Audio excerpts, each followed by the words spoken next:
Hello, everyone. Welcome to Practical Advice about Evaluations for Program Managers. I'm Derek Armstrong, an Executive Director here at the Canada School of Public Service, and I'm going to be your moderator today. Je tiens à mentionner que nous sommes avec vous aujourd'hui depuis Ottawa, en Ontario, qui est le territoire traditionnel du peuple algonquin Anishinaabe. Certains d'entre vous nous rejoignent aujourd'hui depuis différentes régions du Canada, travaillant sur différents territoires traditionnels autochtones, et je vous encourage à prendre un moment pour le reconnaître et à y réfléchir et à chercher à comprendre la longue histoire de ce territoire. Avant de commencer, voyons qui est présent dans l'auditoire aujourd'hui. Nous vous invitons à interagir avec nous en utilisant la plateforme WooClap. Vous pouvez rejoindre la séance d'aujourd'hui dès maintenant à l'adresse www.wooclap.com. Entrez le code A30 pour participer ou utilisez le code QR à l'écran pour répondre à la première question.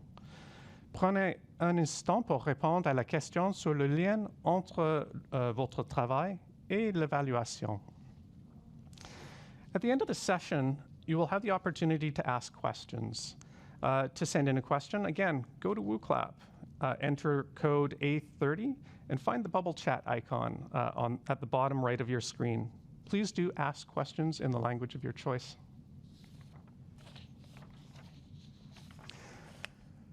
L'évaluation des programmes est une fonction importante qui touche la plupart des aspects des opérations gouvernementales, de la mise en œuvre des politiques à la prestation des services. Beaucoup d'entre vous ont été directement ou indirectement impliqués dans le fonctionnement d'un programme et peuvent comprendre l'ampleur des questions qui peuvent être soulevées lorsqu'il s'agit de savoir si le programme a fonctionné comme prévu. La discussion d'aujourd'hui porte sur les approches qui vous aideront à vous préparer à l'évaluation d'un programme et à tirer profit des conclusions qui en découlent. Joining us today are voices of experience from both the program and the evaluation communities. Our speakers bring several important perspectives and leadership lessons from the program manager and evaluator points of view. Tout d'abord, du secteur des programmes sociaux et culturels au secrétariat du Conseil du Trésor et ancien dirigeant principal de la vérification et d'évaluation dans un certain nombre de ministères, le secrétaire adjoint David Peckham. David joins Danielle White, Assistant Deputy Minister of Strategic Policy from Indigenous Services Canada. Danielle also leads the evaluation function for her department and brings a wealth of experience in policy co-development. Ensuite, nous accueillerons deux conférenciers qui dirigent les équipes d'évaluation de leur ministère. Kimberly Accardi, directrice générale de l'audit et de l'évaluation de ISDE, et Jérôme Mercier, chef de l'évaluation de EDSC. To round out the discussion and share their wisdom from the program perspective, we're joined by two speakers who led their program teams through different types of evaluation. First, we have Gemma Irwin, Director of the Global Innovation Clusters Program from ISED, and Benoit Cadieux, Director of Employment Insurance, Regular and Fishing Benefits Policy from ESDC. Thank you all for joining us today. Danielle and David, welcome. Let's start with evaluation from a Government of Canada perspective today. David, you've had a long relationship with audit and evaluation function from a departmental perspective, especially at Indigenous Service Canada. As a leader now in a central agency, how would you characterize the value that evaluations bring government programs? Well, thank you for the warm welcome and for the invitation to participate in this learning event along my esteemed panelists here. I mean, I would say I've had the privilege of seeing evaluation from a lot of different perspectives. I've been a student of evaluation at University of Ottawa.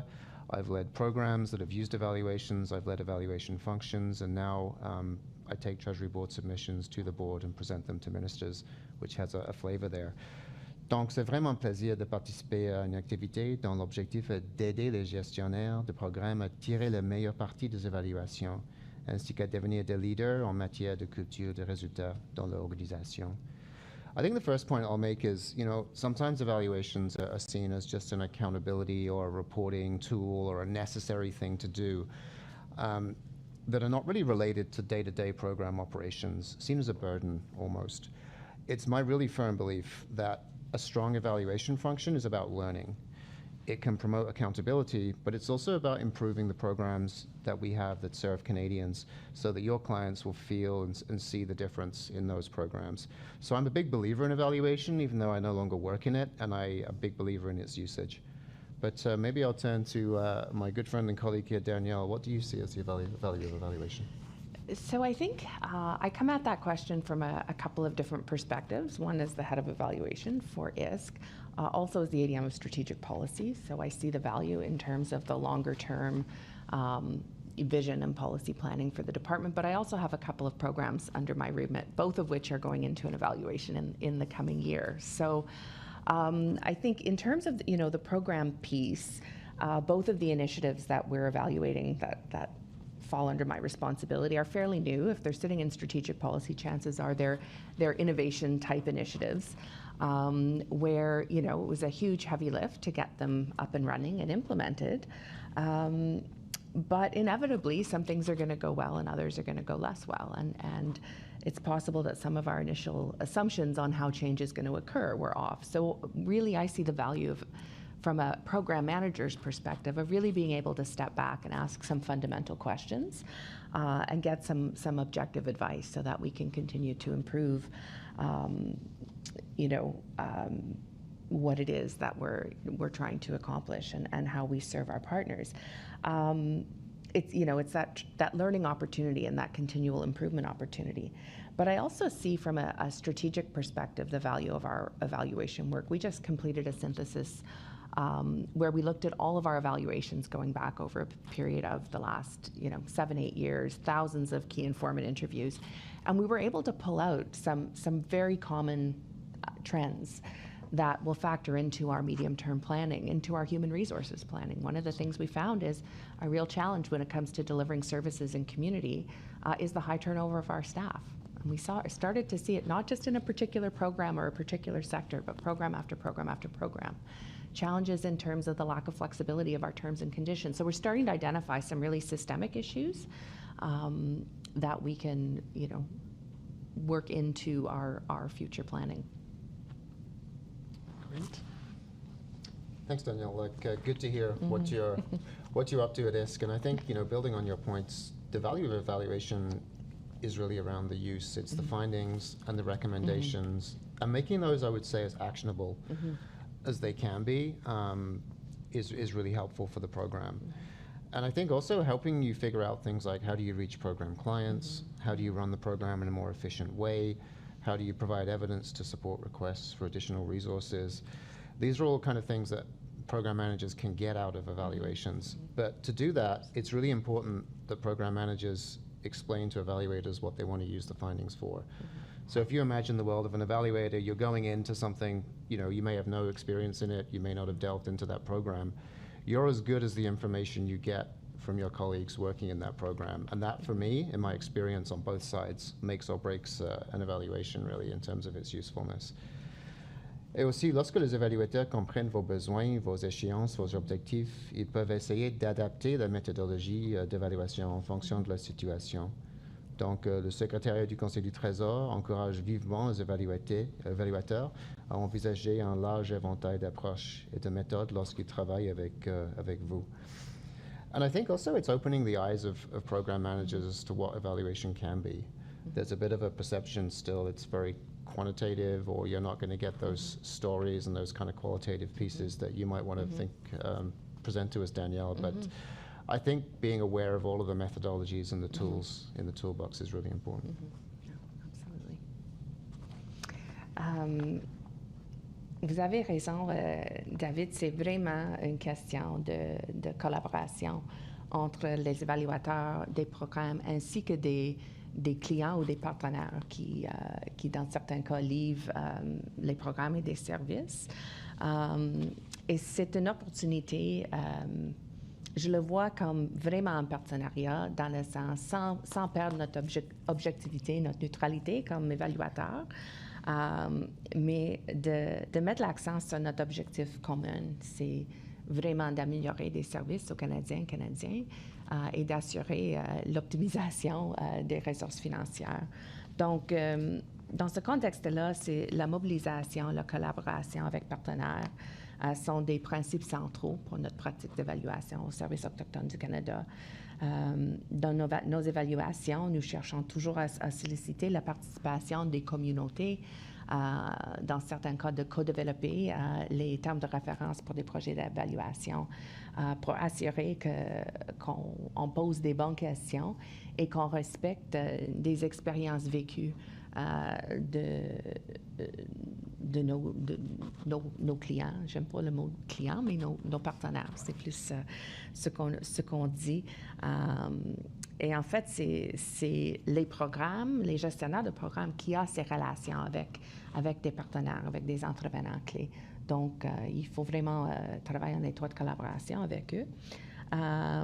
Et je pense que l'approche de mobiliser les groupes ciblés par nos programmes, oui, ça a une importance en particulier dans le contexte des services autochtones, mais je pense que c'est aussi pertinent pour n'importe quel programme au sein du gouvernement du Canada, quoi que ce soit des services pour des nouveaux immigrants, des Canadiens qui bénéficient des programmes d'assurance-emploi ou d'autres bénéfices sociaux, des personnes âgées qui bénéficient de certaines initiatives dans le domaine de la santé publique, etc. C'est eux qui sont les experts qui ont des voix le plus importantes dans le contexte de notre travail. Thanks, Danielle. That's a great point.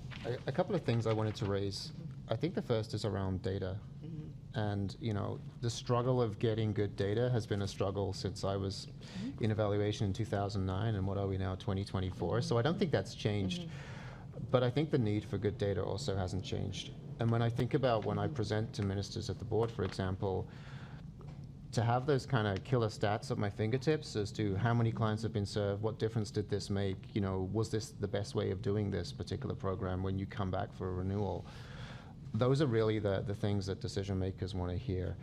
But I think, data's not easy. It's not easy to collect. It's not easy for program managers. But considering that very early on, designing your data requirements early on, integrating those into your program, and working to make sure your performance information profiles, et cetera, are updated is really important. And that's a tough task. I've been there.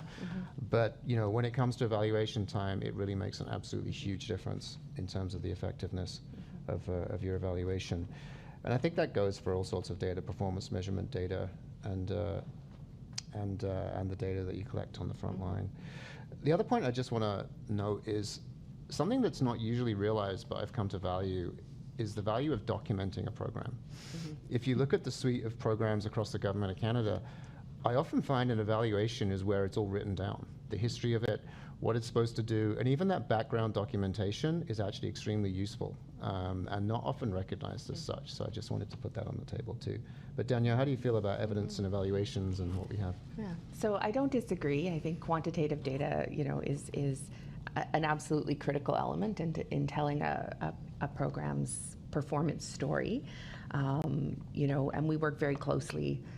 The Chief Data Officer for the department is also part of my sector. We work very closely with our results and delivery team, at the front end to make sure that the performance indicators are right. We provide that input at the front end in Treasury Board submissions so that, we have a hope of 5 years down the road when we're evaluating a program. We have good solid data. And I think there's, huge potential in terms of some of the new technologies to improve our ability to link to data sources and mine more unstructured data. And we have those foundational pieces like the census of population. We have the surveys of Indigenous peoples in our context. And so you can really do that longitudinal study over time. But I also want to really highlight the importance of qualitative data, and how that's used in our evaluation work. We hold a lot of individual and small group conversations with partners, with key informants, and those really also can generate very rich sets of qualitative data. In our work, we seek to apply evaluation methods that are more centered in Indigenous worldviews, and recognize and appreciate the cultural significance of some of our programs, including water, clean water, and making sure that we take that into account in our work. And with that comes different ways of gathering data and different forms of data. And I'll just give you an example. We had a team that went out into the field recently, working with a group of program clients, and they had prepared as part of the work sort of an artistic expression of what the program meant to them. So there are lots of different ways of gathering data, and it is a valuable and meaningful source of evidence. And I think we have to be mindful, that of our own biases when it comes to what constitutes good data. And that's really something we've learned from our work with Indigenous partners on how do we tell the story, and recognizing, what is credible evidence, and that it comes in many forms. And I think part of what's driven some of our work in this area in the context of ISK is this idea, and I'm of mixed Mi'kmaq and settler ancestry, and there's a Mi'kmaq elder who's developed this concept people may have heard of in Mi'kmaq. It's called Edawaptamuk, or two-eyed seeing. And the idea is you see with one eye the best of Indigenous ways of knowing and doing, and you see with the other eye the best of Western thinking and Western practices, and you bring them both together for the benefit of all. And that's really something we try to apply in our evaluation practice. Thanks, Danielle, for those insightful points. There's a couple of final things I'll mention in my remarks. If I look back, I think one of the most exciting things that's happened is the gender-based analysis plus, and I've seen its evolution over several years as an analytical tool to support the development of inclusive government initiatives, which are not just about does it work, but also who does it work for and how much does it work for various groups of people. And I feel like building that in has made a real difference in what I see coming through now, for example, in Treasury Board submissions, in people considering aspects of programming that they wouldn't have thought about before. So I just want to kind of underline, I see that as a really critical and very positive development that's taken place to dealing with any inequalities and serving diverse needs. The second piece is around the quality of life framework, which is a set of national interconnected economic, social, and environmental data, and helps departments reflect on how their programs impact people and their well-being. And I think for me it's about what is success? What does people's well-being look like? How does that vary in different contexts? How can we measure that? And sometimes asking yourself those questions is really important as both an evaluator and a program manager. Tout à fait d'accord, surtout dans le contexte de l'ACS+, comme un outil dans la pratique d'évaluation. C'est une lentille, même dans le programme, c'est une lentille que les évaluateurs peuvent s'appliquer pour mieux comprendre comment des groupes de clients divers peuvent avoir l'expérience de notre programme et de voir la variabilité en termes des questions d'accès, de la participation et les impacts. C'est toujours important de considérer ces facteurs aussi pour mieux servir des Canadiens et Canadiennes. Merci, Danielle. Well, thank you. I mean, there are some really important and striking points here, and I think one that I'd like to reflect on is this idea that both quantitative and qualitative data can be very important in informing evaluations, not just in terms of the evaluation itself per se, but also for understanding programs down the road. So I just want to thank you both for those great reflections.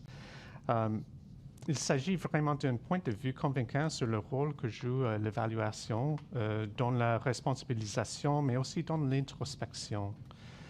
D'autant plus que la situation budgétaire s'est resserrée, Les leçons tirées de l'évaluation pourraient jouer un rôle important dans la restructuration du paysage du programme du Canada au nom de serment d'Hippocrate, à savoir s'abstenir de faire du mal. Et aussi en examinant les implications de nos décisions pour le système dans son ensemble. Alors, putting this all into practice could be a tremendous challenge or an equally attractive opportunity. And I'm delighted that we have a keen panel with us today of program leaders and their evaluation counterparts to dive into the ways that they've carved out success. I had the pleasure of interviewing our panelists prior to the event, and they shared many practical insights into their evaluation experiences. Several common themes emerged, and we'd like to share them with you today. Let's turn to Gemma Irwin of ISED first. And Gemma, tell us about the program that you operate and what tops your good strategy list for a successful evaluation. Merci, Derek. Thanks. It was really great listening to you at the beginning because I think everything that you've said really captures what we do in our program. So I'm with the Global Innovation Clusters program. And we recently underwent an evaluation and actually just found out today that we've closed. We've completed progress on all of our recommendations, so it's always nice and fulfilling to have that done.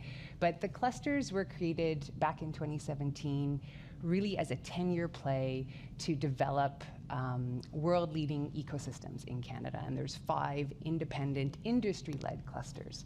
And so this posed, a lot of challenges when we were trying to, set our program up for success at the beginning.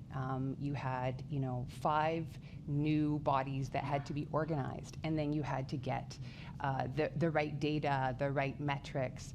And then you had this added layer where I work where, at ISED we manage the program, and then we have these recipients, but these recipients at the end of the day were also, the point of the program was really to get collaboration projects off the ground and spur that innovation. So I think the biggest theme that I want to share with everyone today is around communication, because what we realized early on in the program is we thought we had things right, and then when we went to start working with our evaluation colleagues, we started to think through, it's right, on the right track, but this is a 10-year play, and we needed to get ready for renewal. And the timing was really great with our evaluation colleagues because we worked together early on, engaged each other, and I think what I found super useful was being able to ask questions on both sides and meet and discuss and actually dig into some of the issues and how we were going to unpack the data we were seeing. And to be quite frank, I don't think the data we had envisioned at the beginning of the program is now what we're using going forward. So we were renewed in budget 2022, and the evaluation played a key role as one of multiple lines of evidence we used when we developed our Treasury Board submission. It helped, bolster, the case for renewal, but to be, it did actually take several years to develop that case.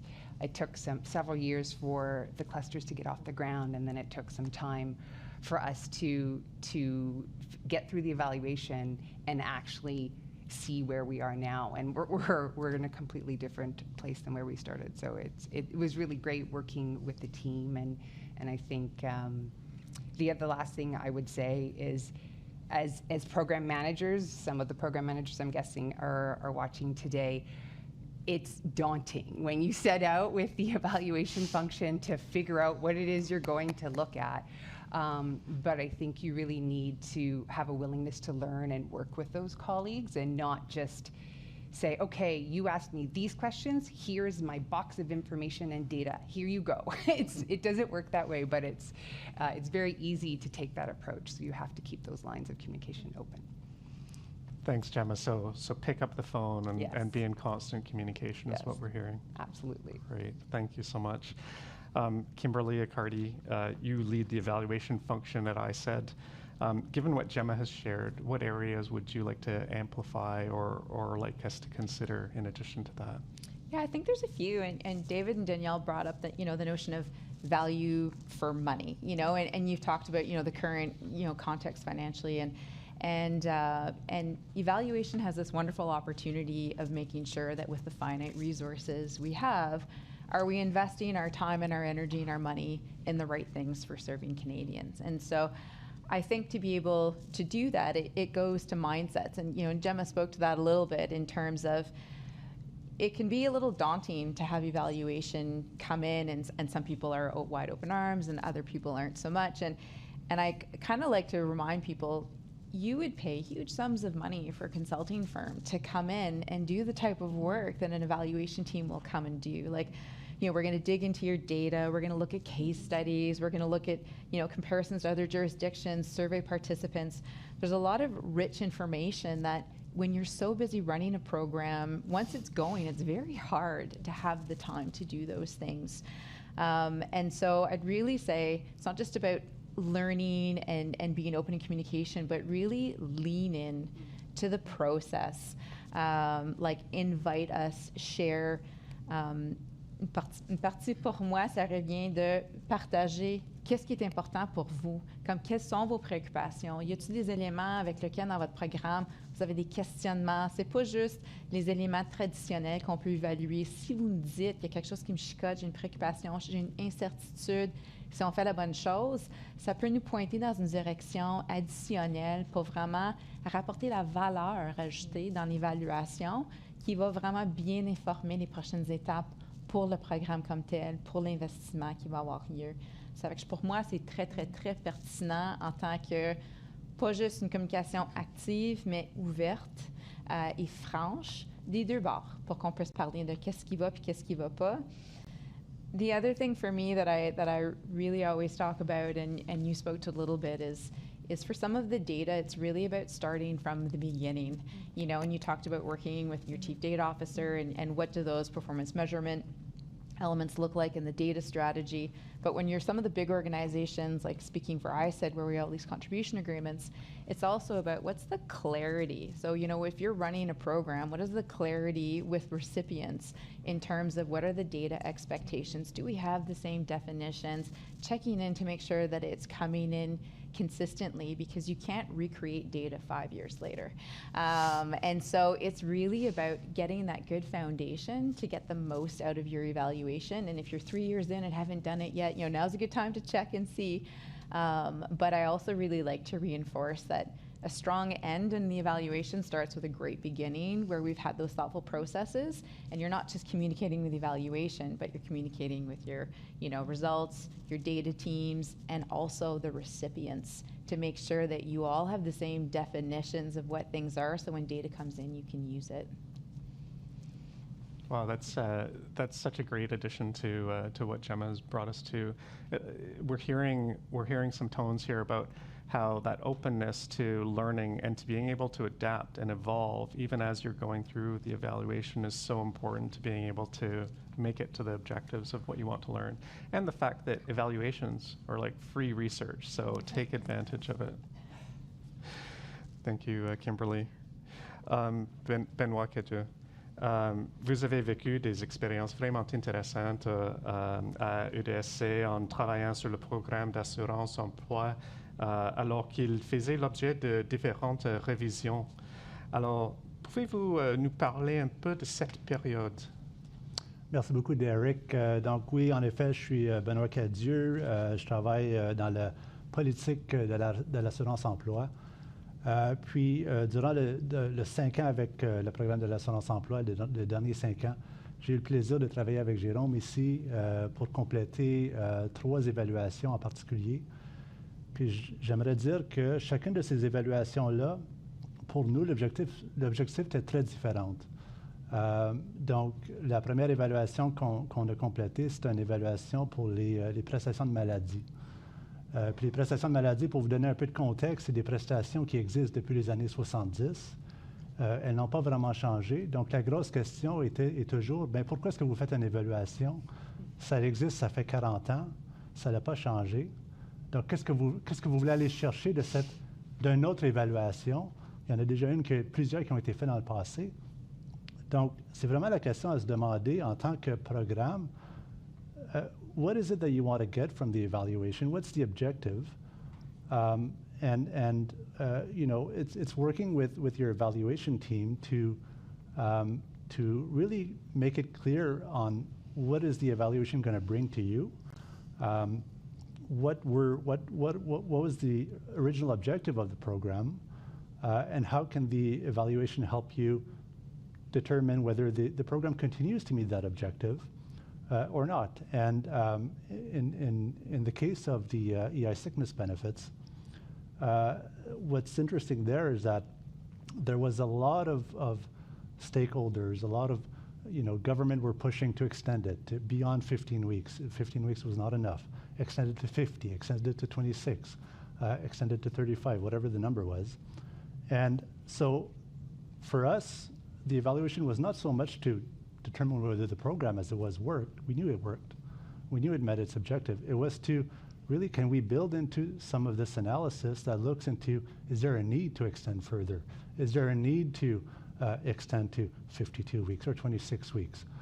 What can we get, not so much evaluating the program itself, but evaluating what it could be and determining whether there's a need for it or not.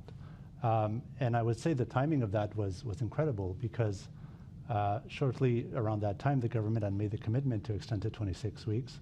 And there was a lot of pressure to extend further, like I said.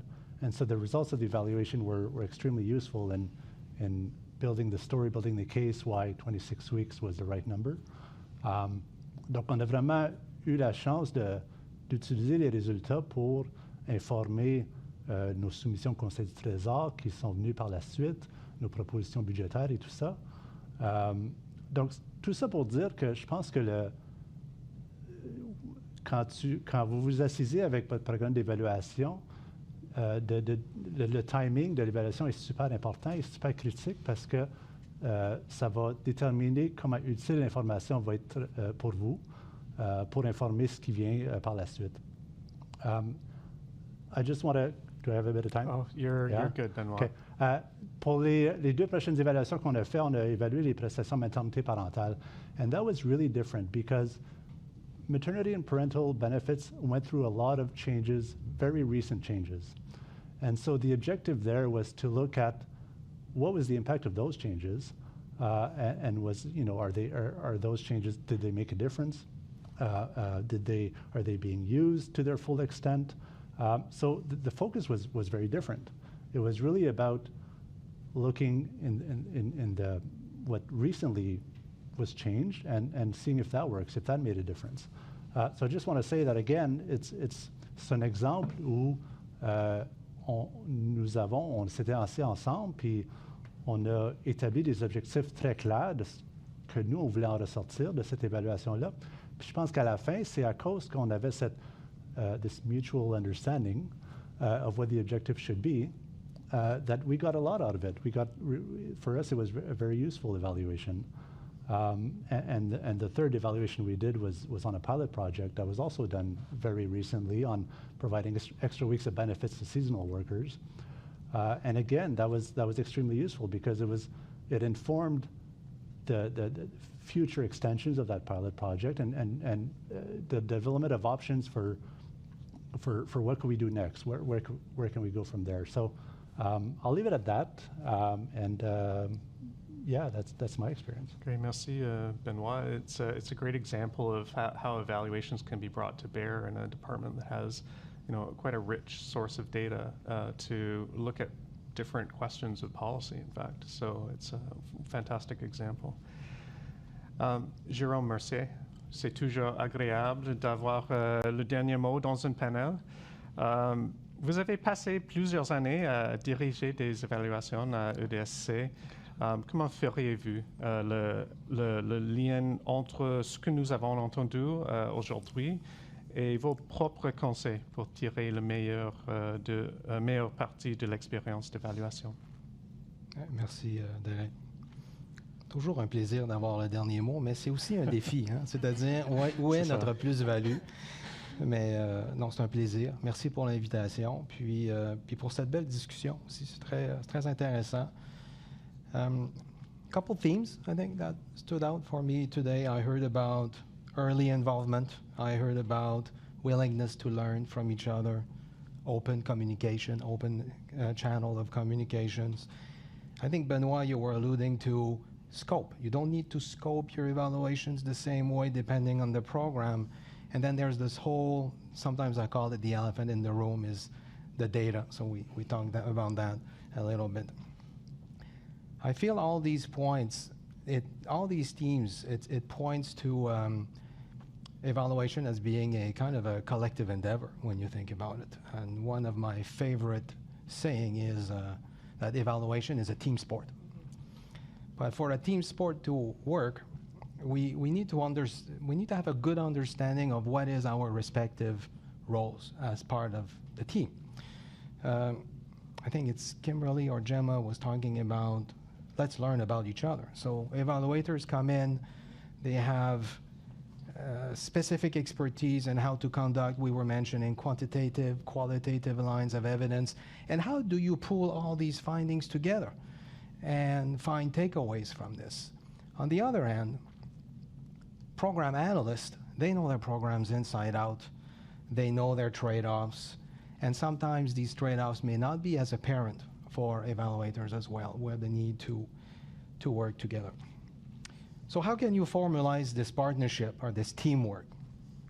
This brings me to scoping. So at ESDC, one of our practice, in fact, is we formally establish like an evaluation plan where you lay out the evaluation questions you'll be looking into and how you're going to be looking into it. And we present those at our performance measurement and evaluation committee for decision. Well, some view this as a good practice, and I think some of the reason is that it helps get buy-in at the ADM level, that we're going to take time and resources and conduct certain evaluation activities. It may prevent less productive discussion around scope later on as part of your evaluation process. It can also help manage expectations in terms of the art of the possible, given the data available with upper management. Here's what we can do given where we are. So maybe a couple of things to keep in mind. It goes back a bit to what Benoit was saying. Like, it's not because we evaluate programs that we evaluate them the same way. So scoping. Let's be mindful of overly ambitious plans. No need to look at all the aspects of the program. So programs are at different juncture in their, life cycle, for life example. cycle. And evaluation is an iterative process. I think I heard once in a movie, we will be back. So we don't need, there's specific times or specific moments in a program, so let's scope accordingly. Not all questions needs to be addressed by evaluation. Some of it could be done by good old policy analysis, or it can be done by a research project. So if evaluation have comparative advantage compared to these functions, how can we take advantage of that? Narrower scopes are conducive to more concise and clearer reports. Data. So as the expression goes, evaluation is predicated on good data. And this inevitably points to the program data collection strategy. And that's not, I think that's what we were alluding at the beginning of this discussion. This is not a walk in the park, and we know that. And often you get into questions of data collection strategy at a time where the onus is in fact on getting the money out the door, and the next evaluation is kind of it's like in the so far distant future that I will deal with that later. I think the key here is not to get the perfect in the way of the good. So let's get your foundational, I think I heard the word foundational piece in place on which you can build on. And keep in mind that, again, we were talking about partnership, evaluation can support program individuals to get this done. Okay, last thing that I would like to note, and So as public servants, one of our value is to give honest and impartial advice to decision makers. And the internal evaluation function as currently set up in the policy on results, it gives us an opportunity to do just that. So with that in mind, I would say maybe the following. Let's the facts speak for themselves as part of our evaluation documents. Be mindful of the temptation to focus on only what works, or to overly contextualize less flattering findings about our programs. That said, this notion of speaking truth to power, it comes with some responsibilities, and I think that's where a constructive, collaborative partnership between programs and evaluation comes to fore. Wow, thank you, Jérôme. That was a great aperçu of the messages we've heard here, and I think it's very fitting that the person with the last word would quote the Terminator in an evaluation event like this. So, thank you for that. I do want to reflect on one of the points that you made, which was about the importance of data in an evaluation. I'd like to tie it back to something that Danielle also expressed to us, and that was in how evaluations are conducted with partners in the Indigenous communities.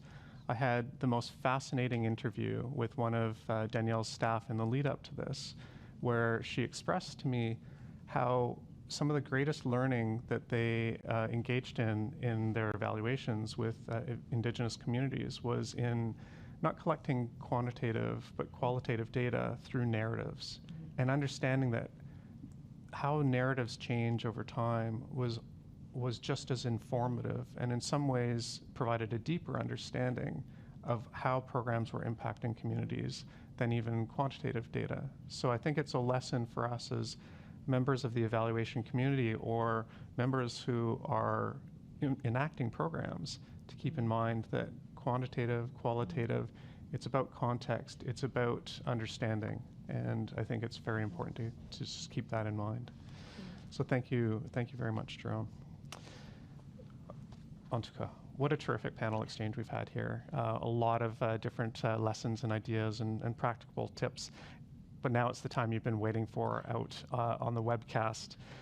We've got the question period here. So we have about 10 minutes to send in a question if you haven't already. And I think there's been a prompt online.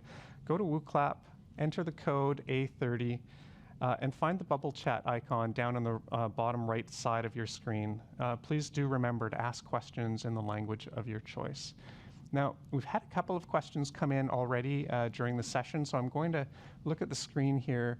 And the first one, I think, is relevant to basically anybody doing an evaluation. Do you have any tips on how to best communicate with evaluators when you review a draft report and do not agree with one of the findings? So that's I think a very universal question. I'm just wondering if any members of the panel here would like to take a quick stab at that. David, over to you. Yeah, I'll take a run because I've been on both sides of that fence. I think the first thing is to be factual. Like, I think if you have an issue with one of the findings, it's both sides need to look at, what are the facts that we're talking about here and agree on the facts. And that's when I think you get into the interpretation and the context of those facts. I think from a program management side, you have to go in with some self-reflection, knowing that you may not like what is said, but if the finding is actually valid, maybe it's more about how it's presented and have that conversation.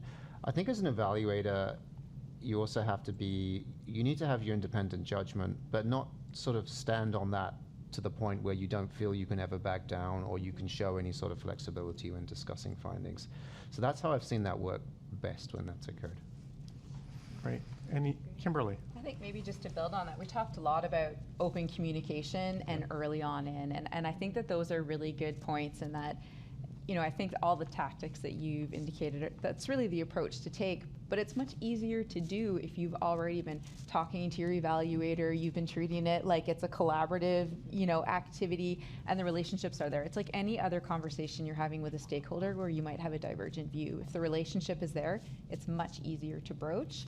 And if you are in the context or in the process of doing an eval, like having those early conversations, you talked about the early scoping, transparency on what we're talking about, also asking to see the prelim findings before the report's drafted, because once, a lot of time and energy and effort has been invested once the report is drafted. So having a quick touch-in about the preliminary findings can be really helpful to understand, like, did we not understand something? Was there information that's missing that now you realize could amplify or support or provide a counterfactual? So I think those would be some extra things that, based on the conversation, I'd add in on that. That's a great point. Dale Carnegie always said in his signature book, How to Win Friends and Influence People, it's much harder to get people off of no after they've said it than to influence whether they even say no at the beginning. So I think those are great strategies for how we approach this question. The next question we have, what measures can be put in place to protect sensitive information collected during the evaluation and to reassure participants? Would anybody like to take a stab at this question? And it may be more relevant to some of your programs versus others. But they are, maybe I will try to start to the best of my abilities. But when we conduct, for instance, qualitative lines of evidence, there is, and we're working with experts on privacy and from a legal standpoint of how this information is used, how do we protect anonymity, and how this information will be aggregated so that what was communicated could not be associated back to the individual in question. So there are a number of good practice in this regard, and I would encourage individuals to work with their privacy and confidentiality areas of expertise in their department. C'est des bons conseils, Jérôme. Danielle? I think it gets a little bit tricky. So yes, absolutely. I think on the pure data side, there are protections in place. I think it can be uncomfortable when you're starting to, work with programs, and folks working in programs may see shortcomings, they may see problems, and there's probably a hesitancy to come forward. So again, I think it starts from building that collaborative relationship, that trust approach. We don't see anything in our evaluations that are attributable, and so creating that space for people to speak freely. It's all about speaking truth to power. And telling it as they see it. And sometimes an evaluation can be a safer way to bring forward an issue than kind of going up the line to director and the DG. And it creates that space. And I think program managers have to go into it with that mindset that you may hear some things that you don't want to hear, but this is all part of the process. And so creating that kind of trust between the program staff and the evaluation team is really key. It's a great reflection. Thanks, Danielle. It almost brings to mind that it's sometimes easier for somebody else to bring up the things that you are maybe facing yourself, and then contextualize them for them. So it's good advice. Thank you very much. Another question that we've received too is, how can we ensure that the evaluation includes a useful analysis of GBA Plus and intersectionality for my program? We heard a bit about this during our opening remarks, but what are your thoughts collectively on this question? If anyone would like to venture a start.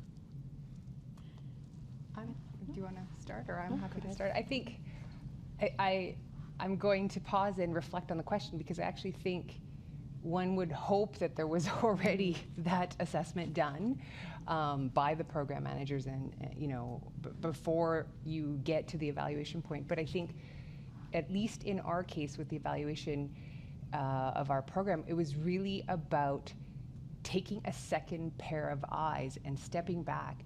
Are we actually achieving what we set out to do? especially with a GBA plus lens, and is it still relevant in today's context? Because when we started our program and got evaluated, we were a few years in, but we were really, like, it was really setting us up to hopefully renew the program, and we were successful in achieving that. But we also needed to think about, well, what are the GBA plus lenses we needed to apply going forward, right? It's not only about looking back, and so I think that it's not easy to unpack. You have to do it at the beginning, but speaking from a GBA plus lens, you also should be doing it fairly regularly. I wouldn't say every year, but you should be taking a look at your analysis every couple of years to make sure it's still on track and it's relevant, I think. Thanks, Gemma. Kimberly? If I could add to that, I think, from a program area, we talked a lot about how to make the evaluation useful for you, and I think part of that is, and for us in EI, we have tons of data. We have a lot of administrative data and everything, but we still don't have that good GBA plus data. And this is an area, I think, that whenever we have an evaluation coming, we see this as an opportunity. Let's build in some GBA plus analysis as much as we can to try to get some useful information out of it. So I think for that, I don't have really the answer to the question, but I think it's, if you plan early and you work with your evaluation team to say, I'd like for the evaluation to put a lot of emphasis on in this area, I think you're bound to be successful in at least getting some useful GBA plus analysis out of it. The only other thing I would add is just the importance too of incorporating GBA plus practices in our own work as evaluators. So yes, what the program sets out at the front end in your MC and in your Treasury Board submission, you have to have the right frame, but we also have to walk the talk when we're out in the field. And something we really found during the pandemic, not being able to get out into community and meet face-to-face was a huge challenge in our evaluation work.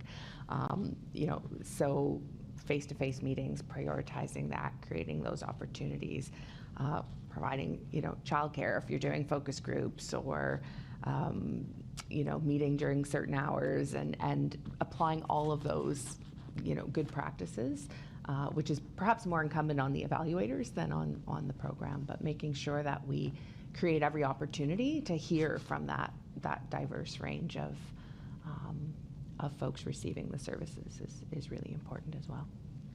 Great, that's an excellent reflection. Sometimes our own work is impacted directly by GBA plus and intersectionality considerations, and it could bias the outcomes of the very evaluations we're doing and the lessons we're trying to draw. So these are really powerful reflections you're offering today. Translating into other languages, Indigenous languages, immigrant languages, so that that's right. You get the access. Thank you. Jerome. I was alluding to the fact that we like to do evaluation plans early on and present them to our performance measurement evaluation committee. So we do include specific language around GBA+, but that's also an opportunity to manage expectations, again, given information available. That's an opportunity to do that. And I think, to go back to your point, it's not just quantitative GBA+, you can also look at it using your qualitative lines of evidence. Thanks for that, Jerome. Now I feel like I should. Everyone else has had it.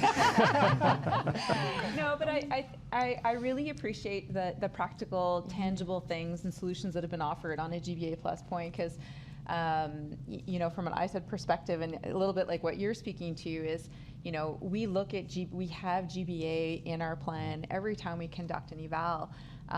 But in all candor, we still feel like it's a place where we're struggling in terms of having sufficient data to have the types of findings, the types of intelligence we're wanting to have come out, the ability to disaggregate it, to be able to tell more nuanced stories.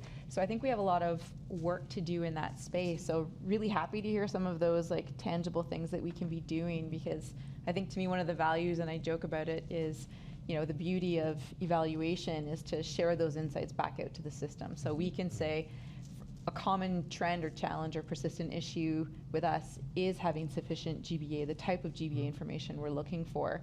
And we want to be able to have it, because otherwise we're going to reinvent the same square wheel. And so proactively sharing out the different trends that we're seeing in all of our evals to lend information forward is helpful, and this is an important one. Great, thanks, Kimberly. And without meaning to, I think you've provided me an excellent segue into our next question too. Just the idea that having your big questions already laid out at the beginning of your evaluation or even the beginning of your program helps to determine what it is that you want to measure, achieve, guide in terms of data collection and such. So to that end, the question we've received here is, what are best practices for the kickoff meeting when evaluators in the programs meet for the first time, for example? And we'll take one response on this, and then we'll wrap up. Gemma. I have a small one. It sounds inconsequential, but it really matters. Have everyone who's going to be involved in the evaluation in the room. Because I think one of the things we learned in our engagements is the program managers or the analysts aren't always at the table at the very beginning and get roped in later. And so if you can engage them and they have a clear expectation of what this is going to be like, and also don't underestimate the effort that it will require to work with your evaluation team to get a good product at the end. I think someone mentioned earlier, you're stuck in operations, and that's actually the team that I lead. So we are in operations, so we're stuck in like the day-to-day, but you have to get out of that to prepare and then to support your evaluation team in conducting. Great. Thanks a lot, Gemma. Look, this has been a great exchange today. It's really, truly informative, both questions and advice that we've seen. Danielle, I'd like to give you a moment just to wrap up with some of your concluding thoughts and reflections on today. Okay. Tout d'abord, merci à vous tous. Merci à l'école pour avoir organisé la session aujourd'hui. J'ai bien aimé d'entendre des perspectives de tout le monde. I think if I had a closing thought for folks in the program community who we were really trying to target with this section, with this session, is, challenging you to think about evaluation and to come into the process with that growth mindset. That this is about managing change. This is about understanding the world around us and how do we better serve Canadians. Change is a constant. We live it every day. We can't be static, and we do need to evolve and adjust and innovate as we go. And so this is an opportunity. And I really loved this idea of evaluation is a team sport. And I think to Kimberly's point, think of it as an opportunity. This is something that's being done for you, not done to you. We're not the Auditor General when we come knocking, but it's really an opportunity to dig deep and to push aside kind of the day-to-day and really reflect on where we're going, what it is that we're trying to achieve, and how do we get there together? And I think that's where I really see it as well at the senior management level through our performance measurement and evaluation community. I see heads nodding, and that other ADMs start to see the lessons learned, and that we're pulling from an evaluation in one particular area and being able to apply it elsewhere. So it really is, I think, a tremendous learning opportunity. Great, thanks so much. David. Well, it's always hard to follow Danielle, but I would say, evaluation for me is a public service. It's part of who we are, and participating in evaluation is part of being a healthy, strong public service. How can we improve what we do? How can we deliver the best results for the people that we serve? And for me, those are the fundamentals, whether you're an evaluator or a program manager. So, j'aimerais remercier encore une fois tout le monde. I would just like to say as well that the Policy and Directive on Results that govern evaluation and performance measurement can be found on the web, and also the TBS results portal on GCpedia does have a lot of really interesting guidance and resource material. Mais merci beaucoup pour la conversation aujourd'hui. C'était un plaisir d'être avec un panel comme vous. Merci, David. And we'll be sharing those resources with you well, they're up on screen right now for those of you on the webcast, and we'll be sending that out in a message to you shortly after. Alors, avant de partir, nous aimerions avoir votre avis sur les sujets d'évaluation de programmes dont vous aimeriez en savoir plus. Ajoutez vos suggestions en quelques mots dans le nuage de mots de l'équipe que l'équipe est en train de mettre sur l'écran maintenant. And finally, let's recognize the contribution of our speakers today. Advice is just theory until you've lived it, and you have distilled the best for us. So thank you very much for being with us today. That concludes our event today, and thank you all for attending.